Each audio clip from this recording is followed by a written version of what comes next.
Chapter 17. I've got to get out of there. I've got to get away. Abby's voice was sounding panicked now. But where will I go? You've got to help me, please. I'm speechless, but I squeeze her hand to encourage her to keep talking. They want me to be someone I'm not.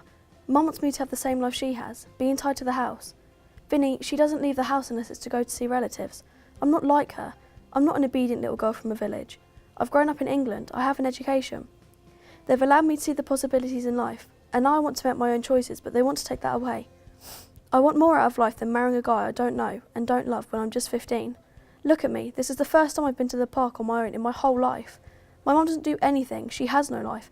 No views of her own. It's all what Dad says. She's a bloody puppet. I've never seen Abby so angry or heard her swear before. It's like now she's started, there's no stopping her. And what about Anna? It's as if she never existed. What if something's happened to her? I'll do anything to see her again, to make sure she's okay. I used to help her with her schoolwork and the housework. I worry so much about her. She was always so slow at everything. Dad hit her sometimes, and Mum never stopped telling her off, so there's no way she'd cope without me there to help her. And since she's been gone, I've had to do everything. Mum is always so exhausted, it's like she's given up on life.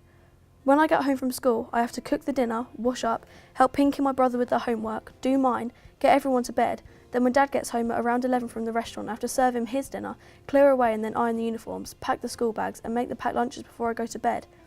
Vinny, most parents nag their kids to study. I'm not even allowed to let my dad see me doing homework. Abby finally stops to take a breath. I had no idea it was so bad, Abby. I'm so sorry. I can't believe what you've been going through alone. It's awful. How can you cope living like that? I can't cope. That's the point. You're so lucky. Your mum and dad, they support you. They love you as you are, Abby says meaningfully. I really do have an easy life, don't I? I'm humbled by everything Abby has said. I always thought Mum and Dad were a bit strict, always going on about homework and studying. But I can't imagine them saying there's no point to it all because I'm just a girl, that it's a waste for me to study. I shake my head. It's not fair, Abby says, and never have I heard it with such truth. Why can't I just be a normal teenager and concentrate on school and having fun like you, Abby asks. I have no answer.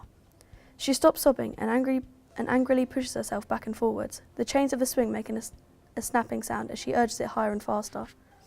I wish I could just fly away. Just get out of here, Abby says, and I can see that she's half thinking that if she goes high enough, she just might take off. Her angry outburst has gone as fast as it came, and she stops swinging and sags like an empty balloon. But I know I can't. What about Pinky? What about the younger ones? Who would look after them? Mum couldn't cope. I'm trapped, Vinny. I really am. There's nothing I can say that will help, and Abby knows this because she quietly says, I'd better go. I need to think about what to do. We hug tightly, then I look into her eyes. Let's both think about what to do, I say. Will you be okay until we can figure something out? She nods unconvincingly. Bye, Abby. Text me to let me know you got home okay, and call whenever you need to. Abby walked back into their flat, her head hanging, concealing her expression of quiet determination. Where have you been? Pinky wailed, running over to give Abby a hug.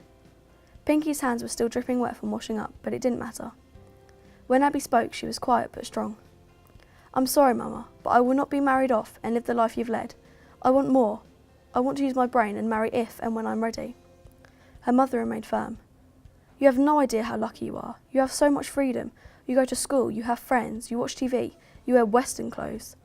Abby touched her blue headscarf and looked down at her loose black trousers and long grey jumper, all bought for her and intended to hide her body.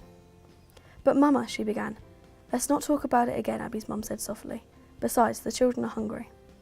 I will never, ever end up like you, Abby said in English under her breath. I don't know how yet, but I will make my life different.